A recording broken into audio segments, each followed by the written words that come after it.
think I've got it. But now the color looks all wrong. Oh well, screw it. I'm a little darker in the face today. I started playing with some of the manual settings on the camera and set up my focus so it's not an autofocus anymore. So if I get too close, or too far, I get out of focus. But the color is now a little off. Flying solo again today, as you guys can see. That's okay. Got some box office numbers to chat about, and of course, Moon Knight trailer coming out tomorrow. There's a teaser, and we'll see where it goes. So good morning or good afternoon, depending on time zones or whenever you're watching this. Welcome to the GenreVerse Podcast Network's daily cup of genre, the Daily COG, where we get to talk about anything and everything in geek, entertainment news, pop culture. Sponsored by the good folks over at Grow Generation, where the pros do go to grow. And LRMonline.com, GenreVerse.com are the websites every day for all your entertainment news, needs, and opinions. And of course, the GenreVerse Podcast Mondays. The GenreVerse Podcast Network on YouTube and wherever you get your podcast from, Apple, Google, Spotify, all that good stuff. I'm Kyle, my co-host Christine, who's also my wife, still recovering from whatever was going on last week. And so I'll be doing this again alone. So hopefully it won't be too long of a show. I'm at that Kyle Malone on Twitter. Also be sure to follow at the GenreVerse and at LRM_exclusive. I'm not gonna plug Christine's stuff. You can see it on the screen. Okay, at Adorable Doom, and she is adorable. Anyways, guys. So I said the first thing up would be the box office numbers, and it's the one thing I didn't actually bring up, so give me a quick second to do that for you guys. And there we go. I'll zoom in a bit. So I said last week that Spider-Man would need at least 2 weeks to get over 700, and that those thinking it might pop 720 to 750, I didn't see that happening. And Scream took a big chunk out of Spider-Man, and we saw not that bad of a drop, 36%, still brought in 20 million. That's really good, but you can see where it had issues breaking 700 million this week. That's all right. I haven't heard that it's being taken out of theaters anytime soon. Allegedly, they moved Morbius just to make sure Spider-Man had room to breathe. I don't think 3 months is realistic, but we'll see. I think there's reshoots going on there, but that's just me thinking as dumb as possible, like Sony. Anyways, good job on that. Scream bringing in 30 million. That's not too shabby at all, guys. Like that's good for horror movies these days. And I don't know what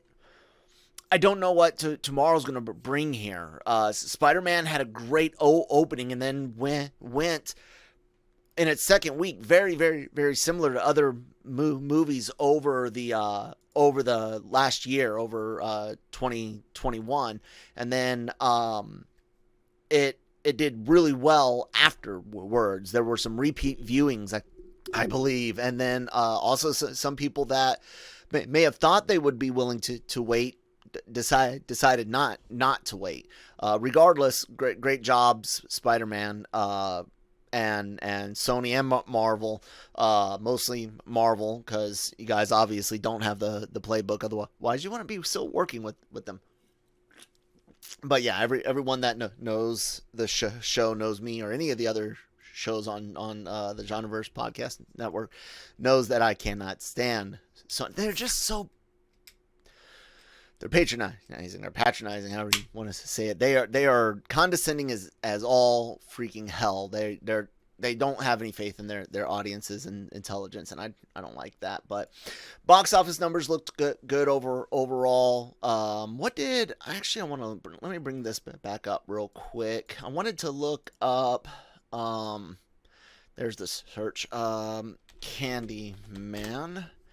See what it did on its opening weekend.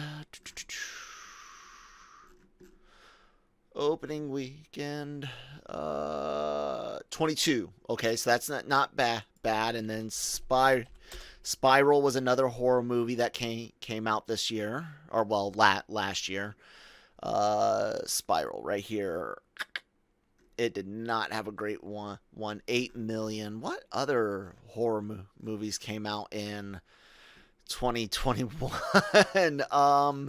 Halloween Kills. I don't think it did very well because it went on the streaming service. Actually, it went on the streaming service only, if I'm not mistaken. No, it did get some. It did get theater releases as well. Says opening weekend was 49. I don't remember that, but if so, congratulations on that. So it looks like the weekend chart is solid for kind of par for course, except Spider-Man still kicking ass up there. Way to go. What's it sitting at worldwide right now? 1.6 billion. That's good. I hope Multiverse of Madness does as well, and if not better, I won't do better, but I hope it does as well. Yeah, man. Guys, go see the movies. Support your theaters. Get in there and do that. So yeah. Let's go into a quick little. I mentioned Moon Knight earlier, and we got a teaser. Why Hulu's doing whatever. Hulu do something with football. I thought that's what the ESPN. Anyways, guys, they got a little teaser. The big trailer's coming later on tonight. I'll have a reaction for that, hopefully with Christine tomorrow. But let me just take a look at this little teaser for you guys real quick and see what's going on. Let me make sure OBS looks right. I really should just use my other screen, shouldn't I? Anyways, here we go. This Monday. Miss the world trailer premiere. There's chaos in you. Ooh. Of Marvel Studios. Interesting. This Monday during the NFL Super Wild game. Yeah, I'm down with it. I was already hooked when they announced it, and then having Oscar Isaac do the character. It's great, man. I've always liked Moon Knight in general, but it was the 2016 kind of new jumping on point, and I think it was Jeff Lemire, or was it Bemis? I always get those two confused because one was writing Moon Knight and one was doing Strange or took over for the other. It was Moon Knight. Lemire was writing Moon Knight. It was great. It was awesome. Takes kind of like a reboot of the character, showing us a different, not wholly different, but different way of the personalities and kind of the interactions, and really playing on the whole what's real and what's not. And it was a great series, a great read. I actually brought it up on whatever on Amazon, of course. Yeah, I highly suggest you guys check it out, especially before this series. Well, I won't say especially before the series, because it does look like they're going to borrow quite a bit from this. You saw some of the personalities. We've seen Lockley and Grant, or who we believe are two of the personalities, Lockley and Grant. And then there's parts where, anyways, guys, Marvel continues to do their own thing, and this has things that I don't think they'll put in the show. Maybe if it was back on Netflix, but not necessarily Disney Plus. We could always hope though, right? So I would definitely check that out. Moon Knight is a character that comes with a lot of baggage. We're living in 2022, and as a person that has behavioral health or mental health in the military. We started having to call it behavioral health instead of mental health, I guess, because what I'm going to get into is how sensitive people can be to where even the label itself is, an issue, saying mental health versus behavioral health or whatnot, because somebody once said you're mental. Yeah, I got it. Cry. Words can hurt, but the point being is you're dealing with a guy that's got behavioral health issues. You're dealing with split personalities, and people will be like, oh, what about you're misrepresenting, you're causing a stigma, this, that. It's a goddamn story. So I just want to get that out of the way now. I got issues. I got things from my time in the military. I got things from other trauma, but man, I sure do like stories, and I like escapism, and I like a world where, not all the time, but I do like a world where the person with the issues can be OP as fuck and use that to the advantage. I can disconnect from real issues and be like, this is a good story. There's a time and a place to be realistic. There's a time and a place to use your platform to make messages, to make statements, to progress an idea, move an idea forward. There are plenty of projects, times, places, things to do that with. But Moon Knight, guys, I wholly support going into it as a fucking fantasy, as a work of fiction. So yeah, we'll hope that no one gets too upset, and that they don't, look, no one goes out of their way in these things to be insulting to anyone. And here's a dirty little secret for those that are big fans of Twitter and Facebook or TikTok, whatever. It's a bubble. Everything you see is geared towards supporting your bubble, and that means you might think a lot of people think like you. But let's take for example a tweet that someone makes, and you get someone calling for that someone to be fired, and it gets 50,000, 100,000, 1 million likes, shares, retweets, whatever. That's 1 million out of 7 billion plus on the planet. 1 million out of 600 million almost in North America. It's not a lot, guys. Even a million, it's not a lot. So take that into account. Get out your bubbles, and if anything in it upsets you, analyze it. Analyze why it's upsetting, but admit that maybe, just maybe, you are in a bubble, and that you can be upset, but it doesn't necessarily mean enough people are upset that it should be canceled, or the actors, writers, directors should be harassed or anything like that. So before we continue on, let's go ahead and take a word from our sponsors over at Grow Generation. Grow Generation, where the pros go to grow. From propagation to harvest, they have everything you need for your special garden. Grow Generation serves customers across the nation and carries a wide inventory of renowned cultivation brands. Go to www.growgeneration.com, where the pros go to grow. All right. Thank you, Grow Generation, for sponsoring the episode, as always, guys. Links down below in the description box. And then the other story I wanted to bring up, is let's talk about, let's not talk about the ad again. Sorry about that. Where are you at? There we go. Let's talk about The Santa Claus, one of my favorite Christmas movies of all time. I believe it's a top 5 Christmas movie. I mean, you've got Home Alone, The Santa Claus, Scrooged, Muppets Christmas Carol, and then probably for me, Home Alone 2. I don't know, the Grinch is really good. The Grinch is a really, really good Christmas movie. So that new CGI one from from a few years ago. Anyways, the Santa Claus is great. Loved it growing up. Saw it in theaters. It's a tradition in my house as a child and my house now as an adult with my own family.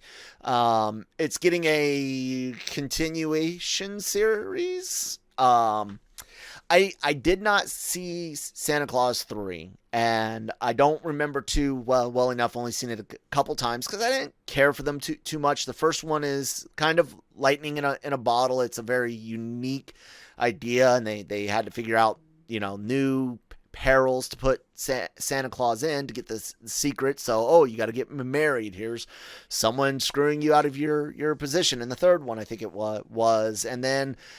Now he's facing old age, which I thought as long as Santa didn't get off, then I could be wrong from second or third movie. Like I said, I haven't seen third at all, second in a long time. But the elves are really old. Santa's magic, and you're kind of led to believe in the first one that as long as he doesn't physically die, that he might have longevity, but maybe they didn't explain any of that. Maybe it's just the elves who can live a really long time. But there's that line in the movie when Scott Calvin, Tim Allen's character, says, "Who's the head elf?"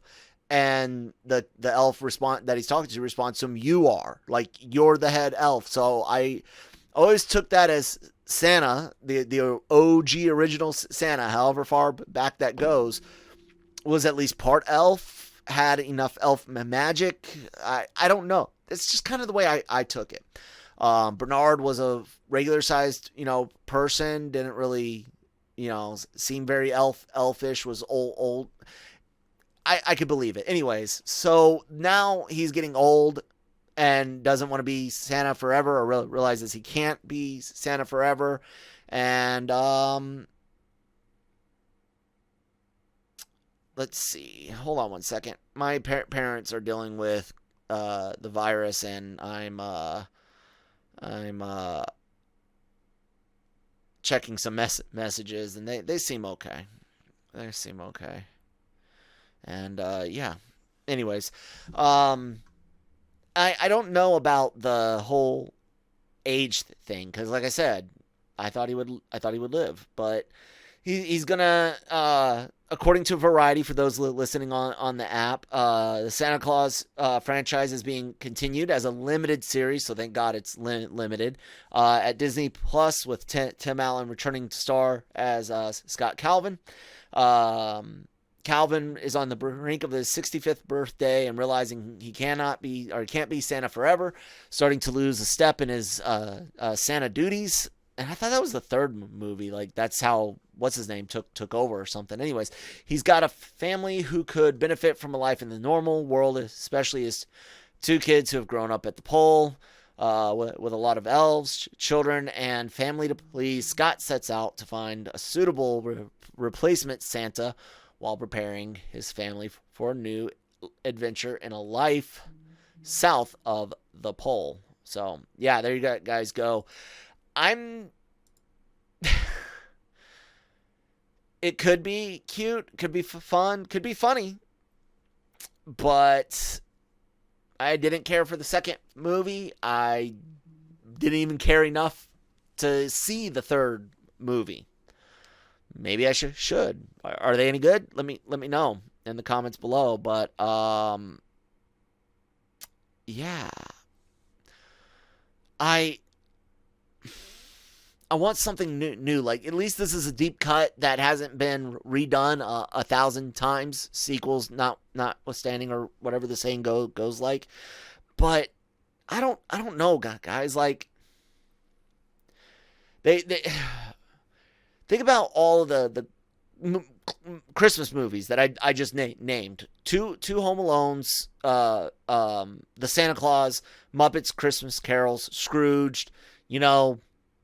The Grinch is the newest one, and it's great. I love it. Are there really any modern Christmas classics, like from 2000 plus, besides the Grinch?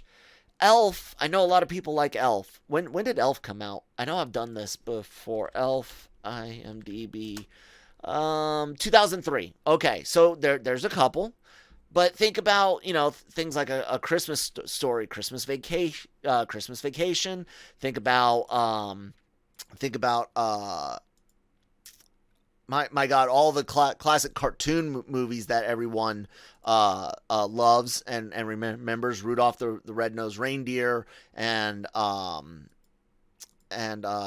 what's the word I'm looking for? Rudolph the Red-Nosed Reindeer and the Santa Claus is Coming to Town, Frosty the Snowman, all of that. Sorry, I've got so much going on, ladies and gentlemen, between the messages from my parents and trying to find things on the screen to chit chat about with you guys. But there's all these past Christmas things, and people love them universally, and yet the stuff from 2010 forward, or 2000 forward even, very, very sparse. The Christmas Chronicles on Netflix a few years ago was pretty good, but not something I want to revisit every year.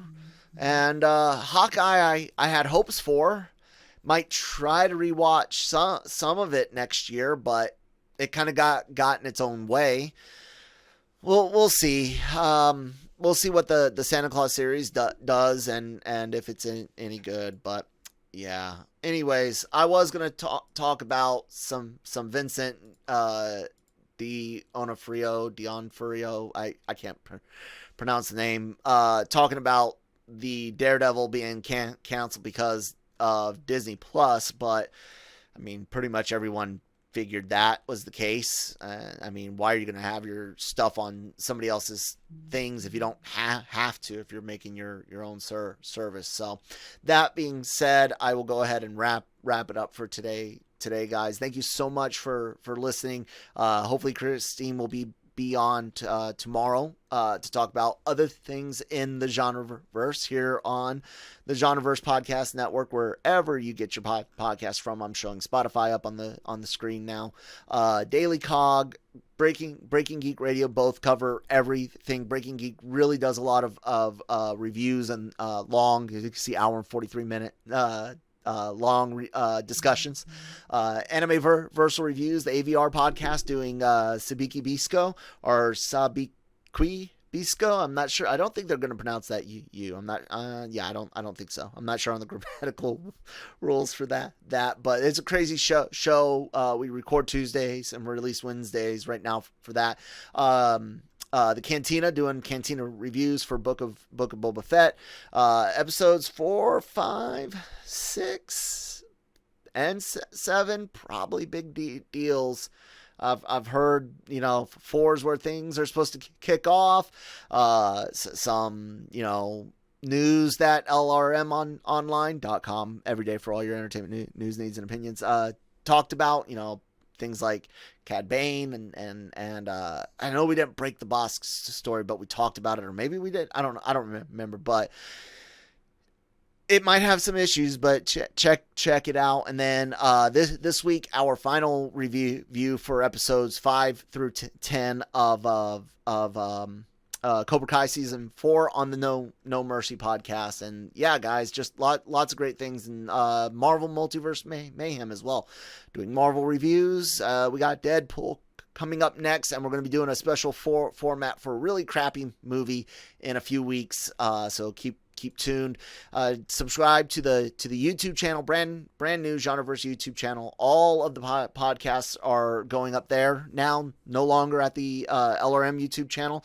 And then in the future, guys, we are going to start getting individual feeds for the shows. So if you're a big fan of the Daily COG but hate whenever we're doing anime stuff and you don't want to listen to Anime-Versal Reviews, then you'll be able to subscribe just to the Daily Cup of Genre, or just to Breaking Geek. But that's coming in the future, and we'll still have kind of like a joint catalog, a joint channel. So yeah, and then I already mentioned the website right there. There it is for everyone that can see it. Isn't it pretty? All sorts of great things. We even got a semi-working dark mode. Yeah, we kind of got to look at getting rid of these white boxes and stuff, but work in progress, guys. So thank you so much And let me load up this outro video and say bye.